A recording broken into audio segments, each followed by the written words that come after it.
अस्सलामु अलैकुम व रहमतुल्लाहि व बरकातुहू। मोअज़्ज़िज़ हाज़रीन इकराम, बुज़ुर्गान क़ौम और मिल्लत, मेरी इज़्ज़तदार माँ और बहनों, ग़यूर नौजवान साथियों, मंच पर बैठी हुई मेरी बहन नूरीन फ़ातिमा, दिल्ली के मजलिस इत्तेहादुल मुस्लिमीन के सदर शोएब जामाई साहब, पार्टी के नेशनल स्पोक्सपर्सन आसिफ वक़ार साहब, महताब चौहान साहब जो हमारे वेस्टर्न यूपी MIM के इंचार्ज हैं, मुदस्सिर साहब, सैयद मुदस्सिर रिजवी साहब, करीमी साहब, महमूद साहब, आरिफ सैफी साहब, रफ़त साहब, सना नबी साहिबा, सबीना बेगम साहिबा,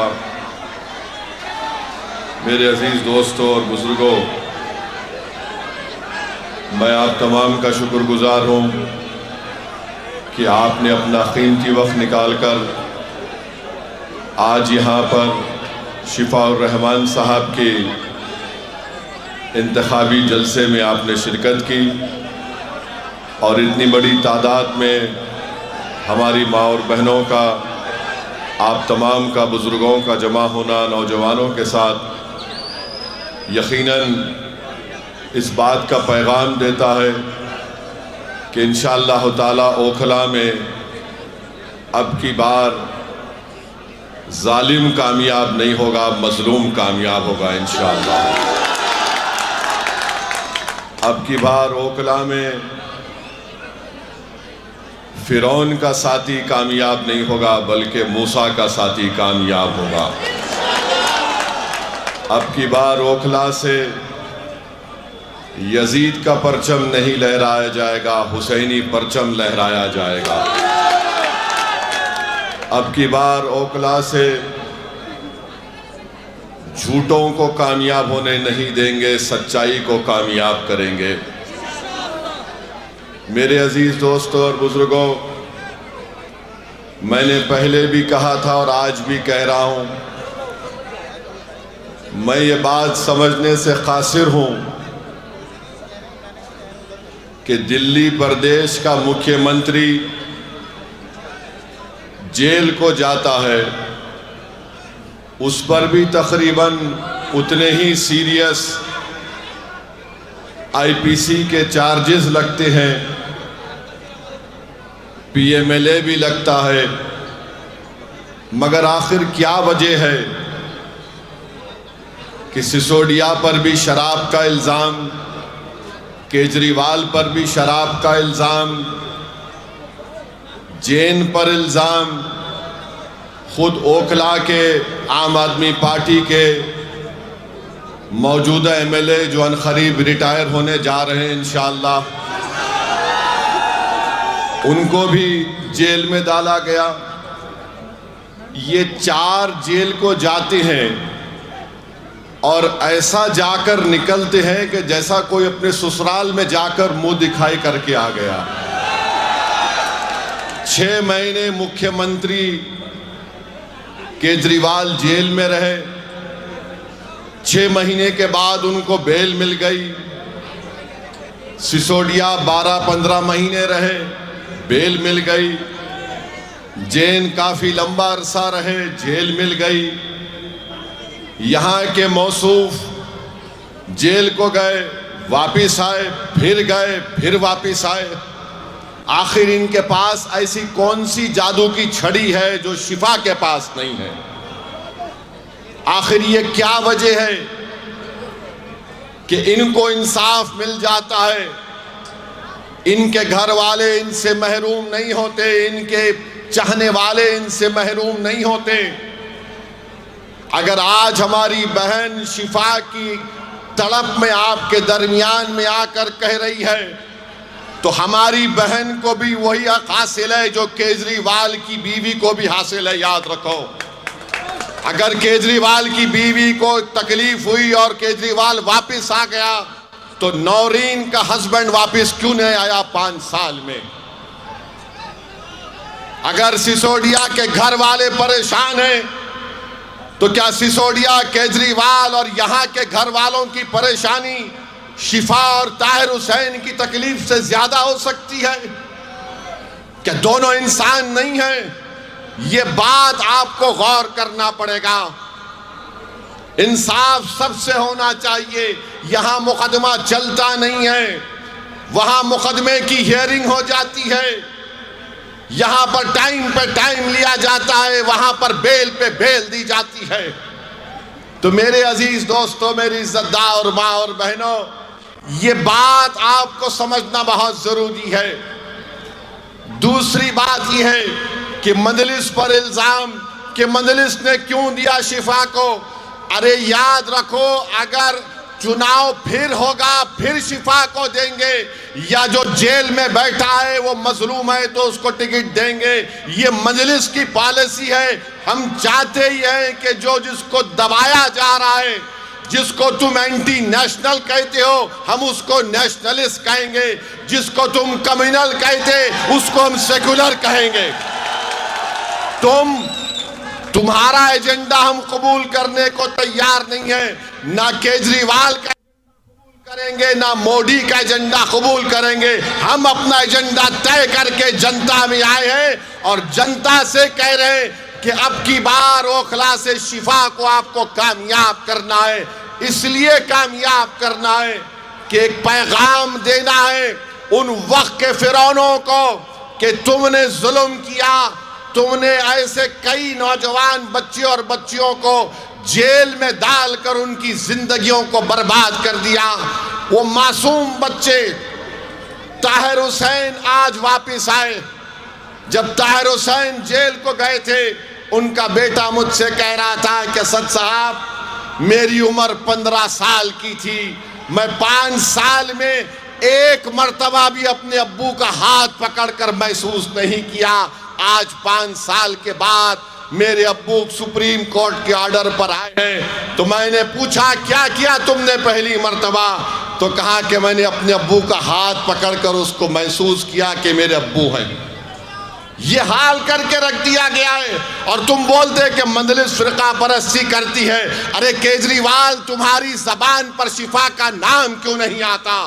तुम्हारी जबान पर ताहिर हुसैन का नाम क्यों नहीं आता? तुम्हारी जबान पर सैफी का नाम क्यों नहीं आता? अरे क्या जुल्म किया था इन्होंने? तुम्हारी तरह शराब का कारोबार या पॉलिसी का ऐलान तो नहीं किया था इन्होंने। एक जालिम हुकूमत के काले कानून के खिलाफ एहतजाज हुआ था। वो एहतजाज भारत की तारीख का एक तारीखी सुनहरा एहतजाज था। जिस एहतजाज को हमारी माँ और बहनों ने शुरू किया, उस एहतजाज ने सारे भारत के नौजवानों को, हमको एक हौसला दिया और सारे भारत में शुरू हो गया शाहीन बाग हम भी बनाएंगे, शाहीन बाग हम भी बनाएंगे। मैं सलाम करता हूं आपको। जब आपने अपनी ताकत और बलबूते के ऊपर बगैर किसी सियासी पार्टी की ताईद लिए तुमने सारे मुल्क को एक पैगाम दिया कि किस तरह जमहूरियत में एहतजाज होता है। आपने कामयाब एहतजाज चलाया। आज वही एहतजाज की जरूरत है। जेल का जवाब वोट से होगा, जुल्म का जवाब वोट से होगा और मजलूम का साथ देना है, जालिम का साथ देना नहीं है। याद रखो, अगर ये वक्त की इख्तिदार की कुर्सियों पर बैठने वालों को अगर आप फिरौन समझते हैं तो फिर मूसा का साथ देना पड़ेगा। अगर फिरौन को फिरौन समझते हैं तो मूसा का साथ देना पड़ेगा। सिर्फ ये नहीं कह सकते कि नहीं ये लोग जालिम हैं। अरे अगर जालिम है तो जालिम को कौन हरा सकता है, उसका साथ दो। जालिम को वोट देने से जालिम और मजलूम मजबूत होगा। अगर इन यजीदियों को हराना है तो आपको हुसैनी लश्कर के परचम को लहराना पड़ेगा। अगर आप इंसाफ चाहते हैं, मान सम्मान चाहते हैं, तो मेरी आपसे दरमंदाना अपील है कि आप शिफा के हक में 5 तारीख को अपना वोट दें। और याद रखो, लोग आकर इल्जाम लगाते हैं मुझ पर, ओवैसी ये ओवैसी वो।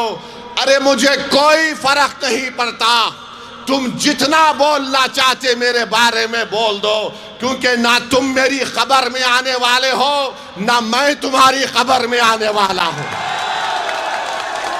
जितनी तुम बकवास बकना चाहते बको, मगर प्यारे तेरी जबान तो तेरी है, मगर तेरा फ्रस्ट्रेशन जो तू निकाल रहा है वो केजरीवाल का निकाल रहा है। बोलो, जितना बोल सकते बोलो। अरे भारत में अगर सबसे ज्यादा गाली दी जाती है तो मुझे कोई बी टीम बोलता, कोई ये टीम बोलता, कोई बोलता कि उनसे मिल लिए, उनसे मिल लिए। मगर जब भारत की पार्लियामेंट में 300 बीजेपी के एमपी के सामने अगर कोई अकेला खड़े होकर धाड़ता है तो कौन करता है? CAA का कानून अगर किसी ने मोदी की आंखों में आंखें डालकर फाड़ा तो उसका नाम केजरीवाल नहीं था, ओवैसी था। ट्रिपल तलाक का गलत कानून को गलत कानून कहने वाला कौन था? केजरीवाल था या ओवैसी था? बताओ। UAPA का कानून बनाया गया तो क्या कांग्रेस पार्टी ने तायीद नहीं की? आज उसी UAPA के कानून जो 2019 में तरमीम की गई, उसी कानून में आज शिफा फंसा हुआ है, सैफी फंसा हुआ है, और आज आकर हम पर उंगलियां उठाते हैं। मेरे अजीज दोस्तों और बुजुर्गों, याद रखिए इत्तेहाद की कीमत, इत्तेहाद की अहमियत क्या होती है। एक बात समझाता हूं आपको। हरियाणा में एक बहुत बड़े बाबा हैं, राम रहीम कहते हैं उनको। सुना नाम आपने? राम रहीम उनका नाम। राम रहीम उनका, मुझे वो क्या करते मुझे उससे मतलब नहीं, मगर समझाने के लिए बता रहा हूं। वो बाबा राम रहीम के पीछे उनके लाखों चाहने वाले हैं। जब कभी चुनाव आता, राम रहीम को पेरोल पे छोड़ दिया जाता, और हम इतनी बड़ी तादाद में हैं, हम भीख मांग रहे 5 साल से कि शिफा को घर आना चाहिए। तुम में ताकत है मगर तुमको एहसास नहीं है। राम रहीम के पीछे उसके चाहने वाले लाखों, शायद 10-15 लाख होंगे, और उन 10-15 लाख के लिए हर बार उनको छोड़ा जाता है। सोचो तुम्हारी ताकत क्या है, तो सोचो तुम्हारी अहमियत क्या है। यही बात जब मैं कहता हूं तो कल से आप देखेंगे ओवैसी फिर से भड़काऊ भाषण दिया। मैं सच्चाई को बयान कर रहा हूं। आज अखबार में पढ़ा कि बाबा राम रहीम को पेरोल पे छोड़ दिया गया है। कोर्ट ने उनको सजा दी है, शिफा को सजा नहीं दी, ताहिर को सजा नहीं दी, सैफी को सजा नहीं दी। वो सजा काट के भी पेरोल पे आ रहा है। ये बेचारा 5 साल के बाद इलेक्शन लड़ रहा है तो 7-4 दिन के लिए घर को आ रहा। सोचो ओखला की आवाम, अगर तुम करवट नहीं बदलोगे, तुम अपने मिजाज में एक सोचने का तरीका नहीं बदलोगे, तो हर कोई आएगा और डराएगा बीजेपी, मोदी, केजरीवाल, अरे ओवैसी ये बोलकर चला जाएगा। हाँ, मैं आप और हम इस दुनिया से जाने वाले हैं, मगर अगर एक सजा याफ्ता मुजरिम है राम रहीम, उसको कई मर्तबा पेरोल मिल गई, शिफा को नहीं मिलती है मेरे भाई, शिफा को नहीं मिलती है। क्यों नहीं मिलती? क्योंकि कोई साथ देने वाला अगर होगा ना तो बराबर सब चीज होता है।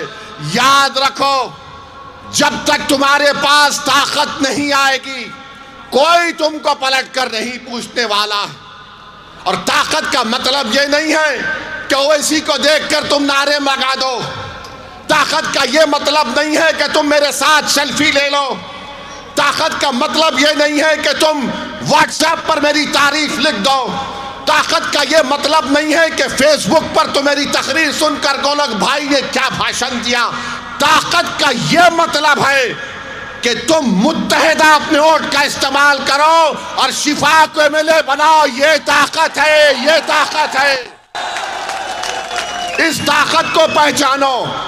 सिर्फ जाकर कोई नेता मिला, आपके साथ फोटो, हो ना, वाह वाह आपके साथ फोटो। ये ताकत नहीं है, ये गुलामी है।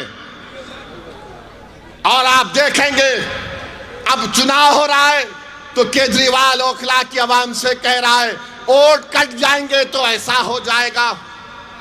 मेरी एक सवाल का जवाब दो ओखला की जनता, हम वोटर हैं या हम शहरी हैं? हम वोटर हैं या सिटीजन हैं? हमको बताओ आप। अगर हम वोटर हैं तो फिर आप हमेशा इस्तेसाल आपका होगा। अगर आप सिटीजन हैं तो आपके राइट्स हैं, आपके हुकूक हैं। तो ये केजरीवाल और मोदी क्या कर दिए? ये सिर्फ वोटर हैं, ये सिटीजन नहीं है राइट्स के साथ। इनको डराओ, इनको वोट हासिल करो। असदुद्दीन ओवैसी यही कह रहा है कि तुम पहले सिटीजन विद राइट्स हो, उसके बाद वोटर हो। तुम कहां है तुम्हारा राइट? आज आकर यहां पर क्या कह रहे हैं केजरीवाल के लोग? बीजेपी जीत जाएगी, बीजेपी जीत जाएगी। तो ये ओखला में पानी आता है बराबर? क्या ओखला में सुबह में आपको एक आवाज नहीं आती कि पानी ले लो 25 रुपये, पानी ले लो 30 रुपये? ये सिटीजन राइट्स का मामला है। मैं चला हूं ओखला में पैदल कई मर्तबा, हर जगह गंदगी है, सफाई नहीं होती। अरे केजरीवाल चला मेरे साथ, कला मेरे साथ चल, मैं तुझे दिखाता हूं ओखला में तुमने क्या किया। डिस्पेंसरी बनाई, अस्पताल बनाया, सफाई बनाई। चलो केजरीवाल ओखला में दिखाता हूं। पूरे दिल्ली का एक माउंट एवरेस्ट है कचरे का जो यहां पर लाकर फेंका जाता। आज से 27 साल पहले हैदराबाद में हमारे कॉन्स्टिट्यूंसी में कचरा लाकर डालते थे चंद्रबाबू नायडू। हमने कई मर्तबा कहा बंद करो, बंद करो। एक दिन जाकर एहतजाज हुआ, बहुत खतरनाक एहतजाज हुआ, हम पर मुकदमा भी हुआ। कचरा डालना बंद हुआ और कचरा ऐसा बंद हुआ कि वहां पर एक गोल्फ क्लब खोल दिया गया। मेरे भाई, जब तक ताकत नहीं होगी आप सिर्फ नारे लगा लो। एक शायर को बुला के कलाम पढ़ा लो, वाह वाह जिंदाबाद, मगर ताकत क्या है तुम्हारे पास? सिटीजन विद राइट्स हमको हासिल करना है, वो मुझसे महरूम हो जा रहे। और यहां के विधायक 10 साल से हैं, 10 साल से क्या किया आपने काम बताओ? मैंने ये किया। अरे तुमने क्या किया? देखो तुमने बर्बाद कर दिया ओखला को। तुम मामूली पीने का पानी नहीं इंतजाम कर सके तो केजरीवाल बोलता है भाई यमुना से जहर आ रहा है। अरे केजरीवाल तू वो पानी पी के बीमार पड़ा क्या? ओखला में पानी इसलिए नहीं आया क्योंकि उसमें जहर है। क्या बात है, कितना बड़ा झूठा है ये। भारत में अगर झूठों का कंपटीशन होगा तो लिख कर दूंगा 2 लोग जरूर फाइनल में आएंगे, एक मोदी जी और एक मफलर छोटा रिचार्ज। दोनों में रुक जाइए बैठ जाइए, दोनों में जबरदस्त कंपटीशन होगा। मेरे अजीज दोस्तों और बुजुर्गों, एक और मिसाल आपको देता हूं। 2021 में एक बच्चे को कत्ल कर दिया गया था, मैंने उसकी मजम्मत की। ये आम आदमी पार्टी के लोग बोले क्या हम नारा नहीं लगा सकते? फिर दिल्ली का फसाद हुआ, ये केजरीवाल बोला मेरे पास लॉ एंड ऑर्डर नहीं है। जो 5 तारीख को डालने जा रहे, याद रखो तबलीगी जमात पर लिखकर कंप्लेन देने वाला केजरीवाल है।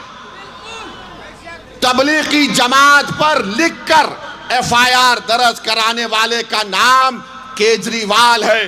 जब कोविड की लिस्ट आती थी तो दिल्ली के सब इलाकों की लिस्ट आती थी, इतने पॉजिटिव, इतने पॉजिटिव, नेगेटिव, इतने हॉस्पिटलाइज, उसके नीचे होता था मरकज की लिस्ट। ये जुल्म शुरू किया इस शख्स ने और पूरे देश में मुसलमानों के खिलाफ एक नफरत का माहौल पैदा कर दिया गया। तो जब 5 तारीख को जाएंगे वोट डालने के लिए, इस बात को आपको जहन नशीन करना है। अरे केजरीवाल, जब उन बच्चों को लिटाकर दिल्ली की पुलिस मार रही थी कि जाओ गाओ जनगण मन, उसमें से एक बच्चा मर गया। चल केजरीवाल, तू नाम लेके बताओ उन 3 बच्चों का नाम क्या है, बताओ उनका नाम क्या है। नाम भी नहीं ले पाएंगे। ये एक ही बोलेंगे, आप खामोश बैठे रहो, आप कुछ मत करो, आप बीजेपी को हराओ। अरे बीजेपी को हम 50 साल से हरा रहे हैं, जनसंघ फिरका परस्ती को हम हरा रहे हैं। तुमने क्या किया? बस हमारा वोट लिया और उसके बाद हमको भुला दिया। मेरी आपसे अपील है कि 5 तारीख के दिन मुत्तहिदा अपने वोट का इस्तेमाल करिए।